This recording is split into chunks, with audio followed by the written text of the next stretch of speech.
ಸದನದಲ್ಲಿ ಇದೇನಾಗಿದೆ, 2012ರಲ್ಲಿ ಸೌಜನ್ಯ ಕೊಲೆ ಆಯಿತು. ಅದಾದ್ಮೇಲೆ ಅದನ್ನು CBIಗೂ ಕೂಡ ಕೊಟ್ಟಿದ್ರು. CBIಯಲ್ಲೂ ಕೂಡ ಯಾರು ಅಪರಾಧಿಗಳು ಸಿಗಲಿಲ್ಲ ಅಂತ CBI ಕೂಡ ಕೇಸ್ನ ಮುಕ್ತಾಯ ಮಾಡ್ತು. ಆದರೂ ಕೂಡ ಕೆಲವು ಜನ, ಅದರಲ್ಲೇ ಎಲ್ಲ ನಮ್ಮ ಹಿಂದೂಗಳೇ, ಅವರ ವಿರುದ್ಧ ಮಾತಾಡ್ತಾನೆ ಇದ್ರು. ಸುಮಾರು ಒಂದು ದಶಕದಿಂದ ಮಾತಾಡ್ತಾನೆ ಇದ್ರು.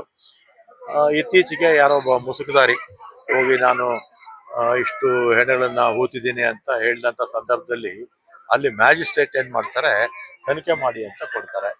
ಆಮೇಲೆ ಒಂದು ಕ್ಲಾರಿಟಿ ಬರಲಿ ಅಂತೇಳಿ ನಮ್ಮ ಸರ್ಕಾರ ಒಂದು SIT ಮಾಡಿದೆ. ಅಲ್ಲಿ ಏನು ಸಿಕ್ಕಿಲ್ಲ. ಆಮೇಲೆ ನಿನ್ನೆ BJPಯವರು ಅಲ್ಲಿ ಸದನದಲ್ಲೂ ಕೂಡ ಮಾಡಿದ್ರು. ಆಮೇಲೆ ನಾವು BJPಯವ್ರಿಗಿಂತಲೂ ಹೆಚ್ಚು ಕಾಂಗ್ರೆಸ್ನವರು ಧರ್ಮಸ್ಥಳಕ್ಕೆ ಹೋಗೋದು. ಅದನ್ನೇನು ಅದರಲ್ಲೇನು ಇದೇನೇ ಇಲ್ಲ. ಹೆಚ್ಚು ಭಕ್ತರು ಬರೀ ನಮ್ಮ ರಾಜ್ಯದಲ್ಲೇ ಅಲ್ಲ, ಮಂಜುನಾಥನ ಭಕ್ತರು ನಮ್ಮ ರಾಜ್ಯದಲ್ಲೇ ಅಲ್ಲ, ಸುತ್ತಮುತ್ತಲ ರಾಜ್ಯಗಳಿಂದ ಕೂಡ ಬಂದು ಹೋಗ್ತಾರೆ.